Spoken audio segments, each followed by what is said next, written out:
Queridos amigos, queridas amigas, vamos então para mais um ensinamento que hoje virá através do Evangelho segundo o Espiritismo. Abrindo aqui, caiu no capítulo, no capítulo 6, onde o título é Utilidade Providencial da Fortuna. Utilidade Providencial da Fortuna. E as provas da riqueza, como também da miséria, né?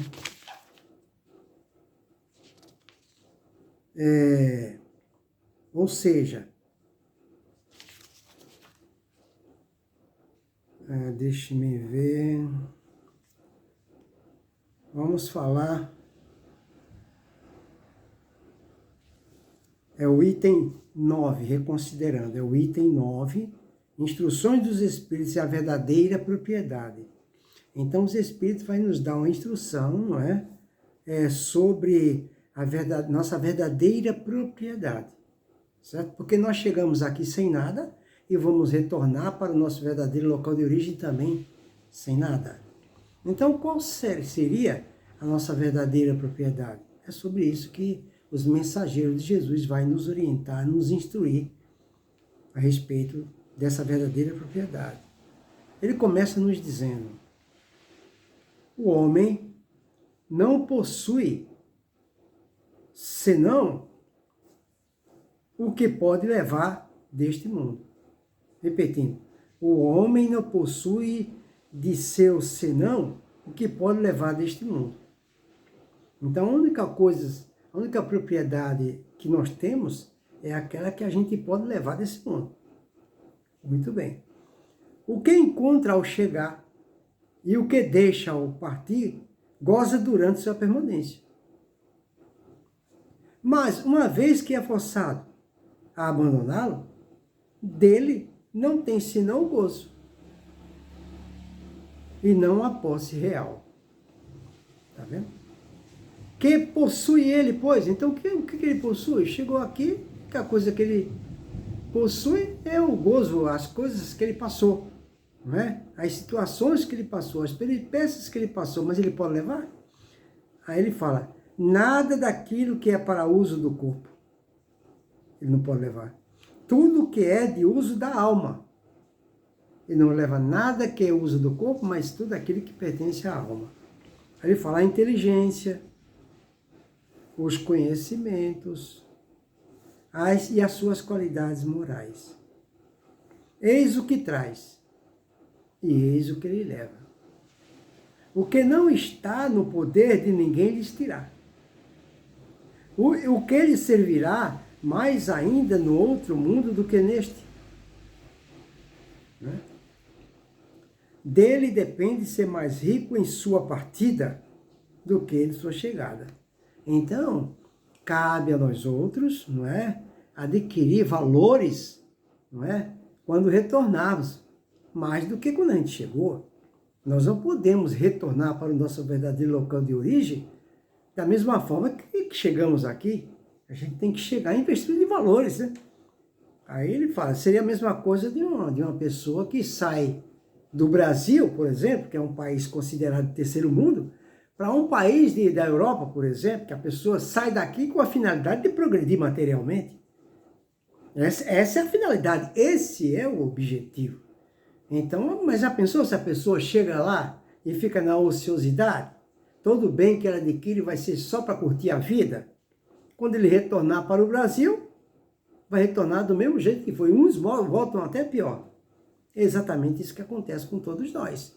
Nós estamos aqui, nós somos espíritos eternos, imortais, que estão passando por uma breve experiência humana na Terra. Uma experiência, onde através de provas e expiações eu vou adquirir conhecimento, experiência e evolução moral.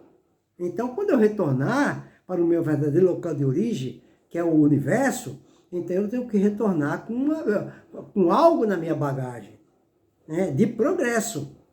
É o que ele fala aqui.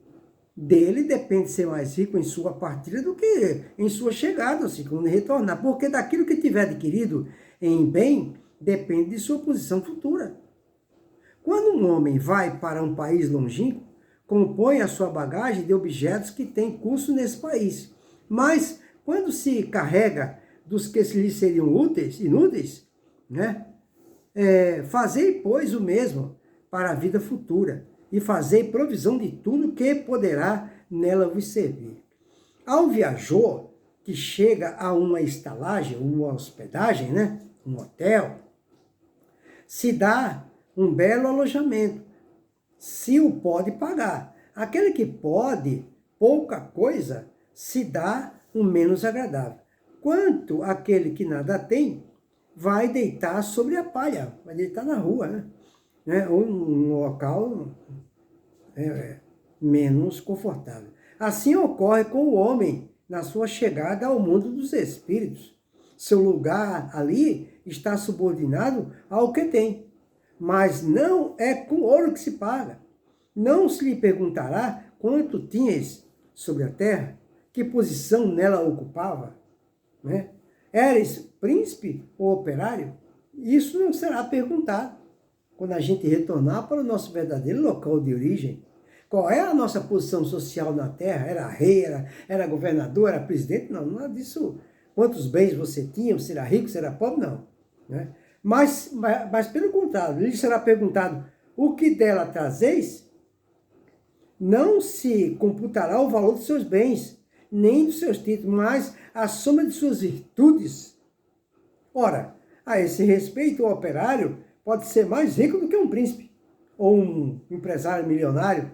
Em vão alegará que, antes de sua partida, pagou a sua entrada com ouro, e se lhe responderá, os lugares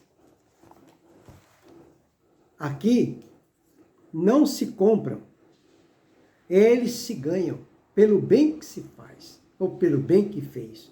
Com o dinheiro terrestre, pudestes comprar campos, fazendas, casas, palácios. Aqui, tudo se paga com as qualidades do coração.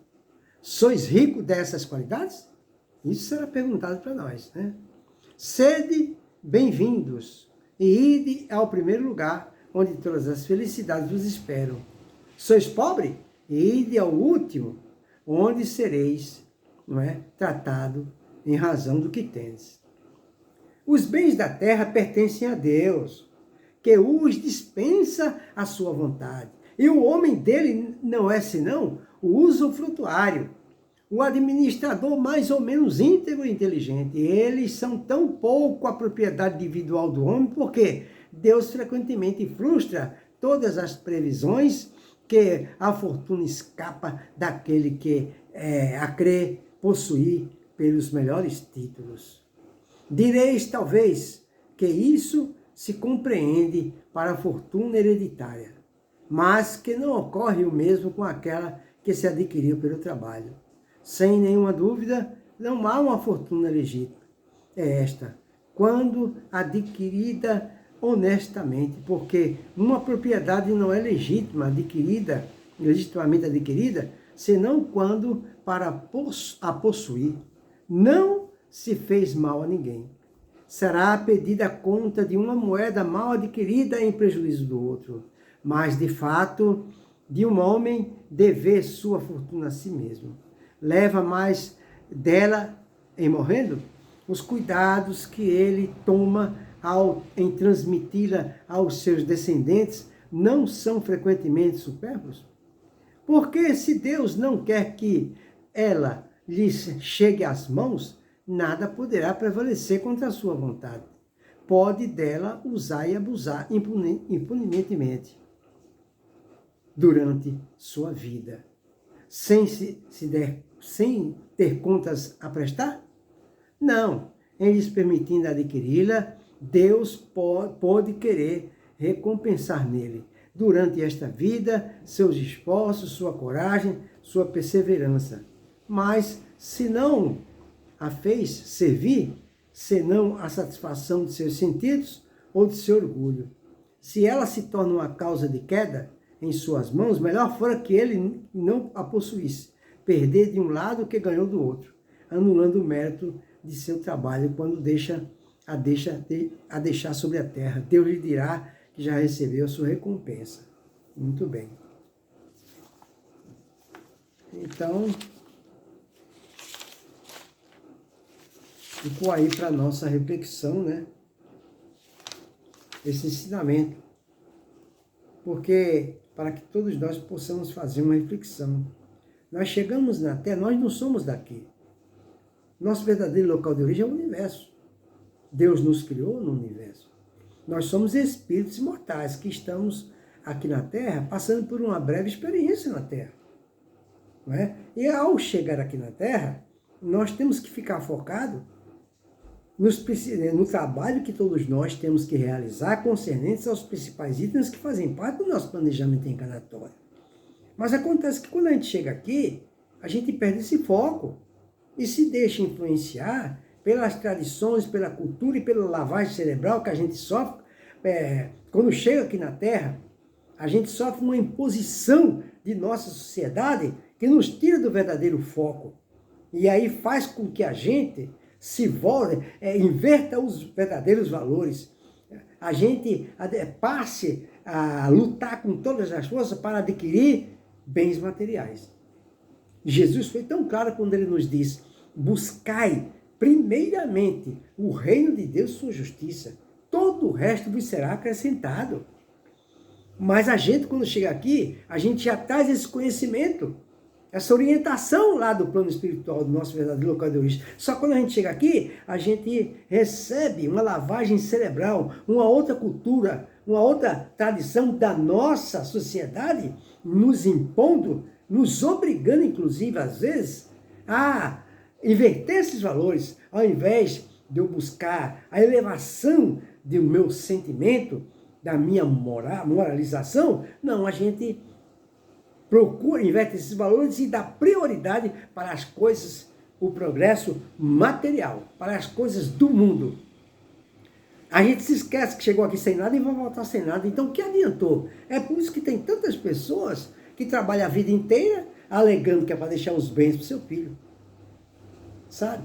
Ao invés de preparar os filhos, conscientizar os filhos, educar os filhos especificamente em prepará-los para uma vida espiritual. Preparar os filhos, já que a gente não vai viver muito a vida inteira com eles, uma hora eles vão ter que ficar sozinhos, preparar os filhos para as épocas de vacas gordas e épocas de vacas magras. Essa é a educação que temos para... E não morrer de trabalhar, viver para trabalhar, para deixar um conforto para os filhos. Isso é louvável? Mas não deve ser o foco principal e específico.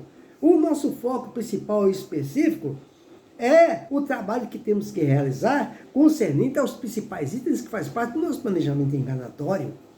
São os valores espirituais que esse sim a gente leva conosco, ninguém tira. É nosso. Então nós temos que nos conscientizarmos desse trabalho que a gente veio fazer aqui na Terra. Deus, ele não seria inteligente se tivesse mandado a gente aqui na Terra só para viver, para trabalhar. Nós não estamos aqui para viver, para trabalhar. Nós estamos aqui para trabalhar, para viver. Trabalhar para viver.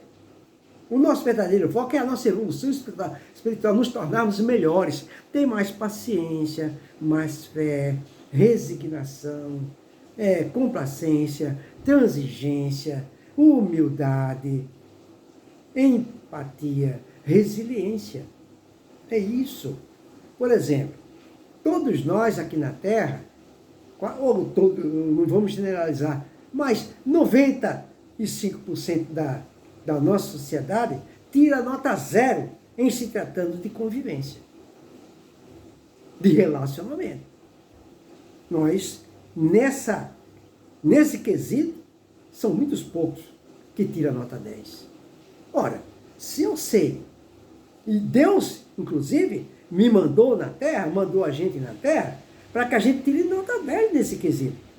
Já que a gente sabe que não tem paciência de lidar com um relacionamento difícil, de ser traído num relacionamento difícil, decepcionado, a ingratidão, tudo isso aí vem de relacionamento difícil, em que Deus, intencionalmente, nos coloca diante dessas situações, para que, diante dessa situação, eu aprenda a executar o trabalho que eu vim fazer na Terra. Esse é o valor me tornar melhor. Compreendendo que o relacionamento é difícil, que Deus, para o meu progresso, intencionalmente me colocou diante dessa prova, para que eu possa evoluir. A minha evolução espiritual, a minha sublimação de sentimento, a minha moralização, eu me tornar um homem melhor, eu só vou conseguir esse altruísmo através do sucesso que eu tiver diante de um relacionamento difícil. Porque eu jamais conseguirei mérito me relacionando bem com as pessoas que fazem tudo o que eu quero e não me dá trabalho.